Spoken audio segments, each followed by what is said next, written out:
because this is part 2 of my favourite gear from 2023. This time round I'm focusing on the gravel world. If you haven't seen the first video, I did all my road bits and pieces that have tickled my fancy. But for this one, we're sticking with the knobbly side of stuff. Let's crack on, because there's a lot to go through here. First up are these things here. A new set of shoes that were released this year from Italian brand U-Dog. Now, previously, I think maybe a year, I included the U-Dog road shoes in my favourite bits and pieces from the year. And again, they've produced another fine pair of footwear. These are called Distanza. They do a model above this with a carbon sole, but these have got sort of a nylon composite sole. So they're not super stiff, but they're not floppy either. I think they've just got that right balance. They've also got a heck of a lot of old tread on there for getting you through the mud if you have to walk. Material seems really hard wearing. I like the lace-up. I never used to like lace-ups, but I've been sold on these ones.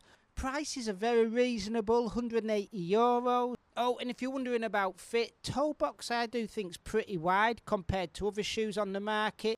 And as always, with a bit of gravel, well, you know, you want to be a bit different, and U-Dog are probably one way to stand out from the crowd. Okay, let's move up the body to the legs now. And I've got 2 pairs of shorts here. One pair I would really sort of fit into your gravel and road section, and the other pair is, well, pretty much a gravel's pair of shorts because it's got cargo pockets and all that. First pair is probably going to surprise you. They're from Pinarello, but I've included them because the pad seems ideal for gravel riding. Let me dive into my wash bag. Here we go. Now, I got given these at the start of the year, back in January when I went and tested their new F-Series bikes. And yeah, super comfy. The Lycra is just luxurious and compresses your legs pretty damn well. But yeah, it's that pad that has really sold me on these for gravel riding. Prices I will throw up here. Not exactly cheap, but yeah, premium product. The second pair of shorts also come from Italy, and it's the Sportful Ultra shorts at just under €200. They are, again, a premium product, but man, are they comfy. Again, the pad's pretty thick. In this case, I haven't got a bloody clue. It's got progressive density. The Lycra's just, apart from really hard wearing, feels velvety on the legs. And the pockets, at first you might not see them because they're very well hidden, but they hold a ton of stuff. Right, let's keep the pace up here, Dave. Next item, jersey. And it's one that, well, I'm quite surprised has got in there because it's a brand I've not used for years. A brand that I think went off the boil for quite some time. But definitely, at least with a kit I've tested this year, feels like they could be back in a big bad way. And that is the Expedition jersey from Perlizumi.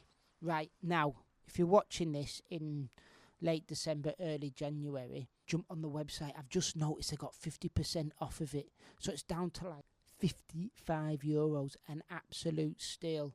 Nice breathable material, relaxed fit, not too relaxed, but relaxed enough. I like the detail on there, the little pocket on the front, 3 rear pockets holding more than enough stuff. This little side pocket, nice detail. Don't know what you meant to put in there, maybe one of them pocket watches. And I'm glad it's got a nice collar on there because there's far too many jerseys being made now out in the market that don't have a collar, and I don't understand why. Pack it in brands. Now, I've already put a video review up of this, and yeah, every year a Ritchie product does seem to creep into my favourite bits and pieces. In fact, I should say I've got 2 bits and pieces from Ritchie this year.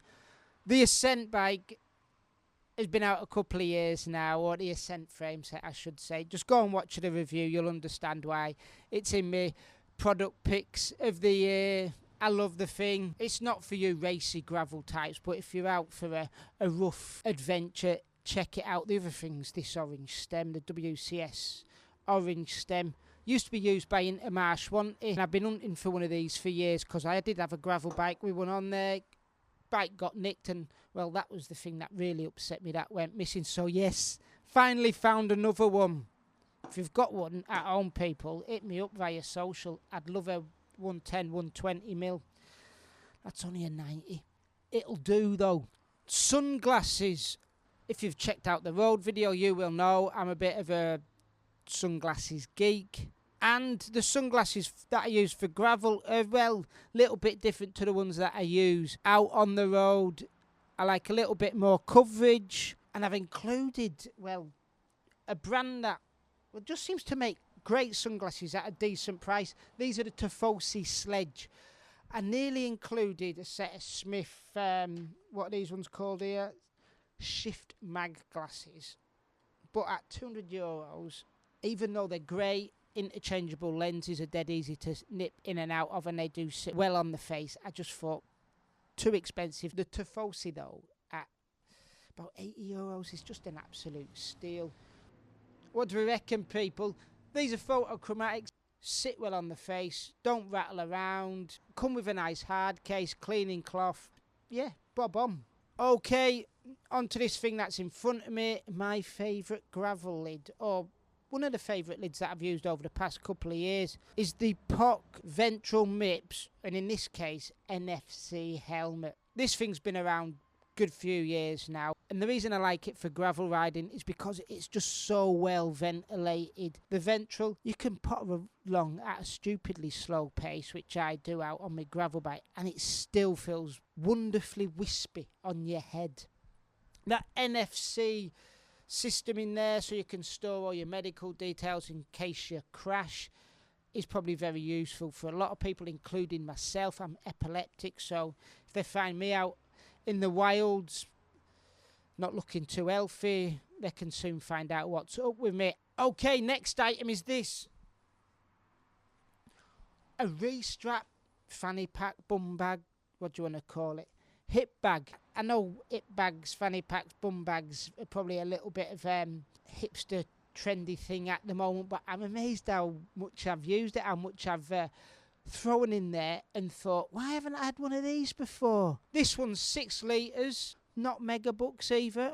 Price is here again. But the neat thing about this is it's also able to convert into a handlebar bag. So yeah, highly recommend that if you're looking for, well, either a handlebar bag, a hip bag, or both. Right, last but not least is a wheel set that I have had in ages, and I think I've praised previously, but it just keeps going and going, and it's the Synchros Capital. Now, I've just jumped on the website to get all the details about this, because as I said, these wheels have been out for quite some time, and they've just updated them this year. If the new ones are any good as the old ones, or even better, then you're in for a treat. It's a brand that you might not usually look at, but honestly, go and take a look at them. They seem absolutely bomb-proof. I've never had a problem getting any of the tubeless tyres on there. Relatively lightweight, faultless over the many years I've had them, so yeah, highly recommend them. Right, I think that's enough from me, innit? Okay, if you haven't checked out the road video, please go and do that. Thank you for watching the gravel one. Let us know what you think of me pics in the comments below if you're watching this on YouTube. If not, hit us up on my social media channels. And as always, thanks for watching and enjoy your riding.